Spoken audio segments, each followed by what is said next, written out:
Hi everyone, welcome to Mindful Monday. Last week I started to talk a little bit about having a growth mindset and what that might look like. And we looked at the power of the word yet and how if you add it to the end of an I can't do sentence, that it gives you an opportunity to still learn. So for example, can you ride your bike? No, I can't do that. I can't do that yet.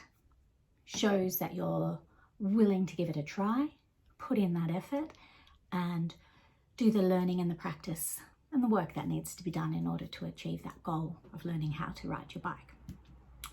We also looked at the fact that practice doesn't make perfect, and nor should it, nor should we look for that perfection. Practice makes progress because we want to keep getting a little bit better each time we do something. So practice makes progress is really important.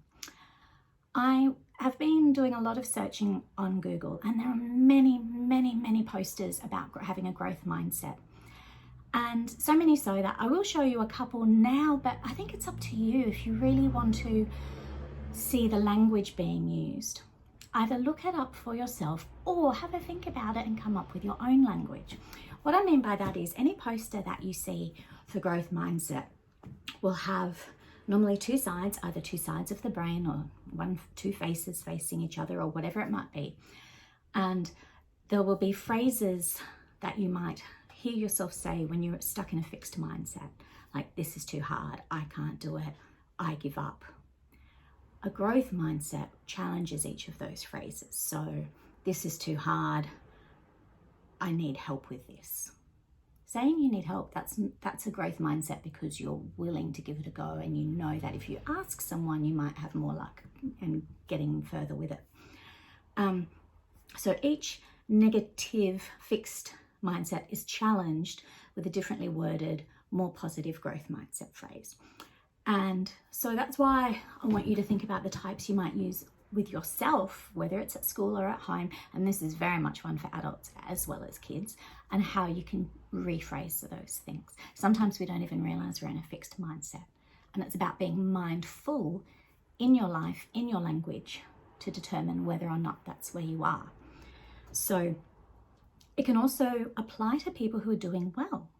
You might be someone who's really competent at your job, the work you do, the things you produce, and you might be fixed in that mindset that you can't get any better, but you can always improve. So don't just be content with, oh, I've done that, finished, tick. Have a think about the work you've produced, the learning you've done, and say, can I improve on this? Can I make it better? Use your growth mindset. Don't just be content. Don't strive for perfection that you can't gain or reach, but what can you do to make it just that little bit better? Okay, that's important. Find your own language. When I was a kid, our rules in the classroom were always very negative. Don't do this, don't do that. You can't go here, that's out of bounds. And it was a very punitive system. Nowadays, teachers tend to sit with their class and have a discussion about agreements and what works for everyone, and also why. Because you know what? Can't have a rule without what makes you say that. Kids don't want to follow rules for no reason. They want to understand why that rule is in place. So as a teacher, as an adult, you need to be able to say what makes you say that when it comes down to laying down the law, for want of a better expression. So it is about language, and it's about reframing our thinking, how we can open our attitudes and minds up to learning more and accepting the fact that we can do better and not locking ourselves down into this place where we cannot achieve and we cannot grow. So my challenge to you is to think of maybe 2 to 3 phrases that you find yourself saying to yourself, and how can you reword them into something that focuses on more of a growth mindset as opposed to a fixed mindset. Okay. Thank you. Please remember to subscribe. Please share the posts with your friends or with anyone who you think might be interested. And I will see you on Wednesday for What Makes You Say That Wednesday.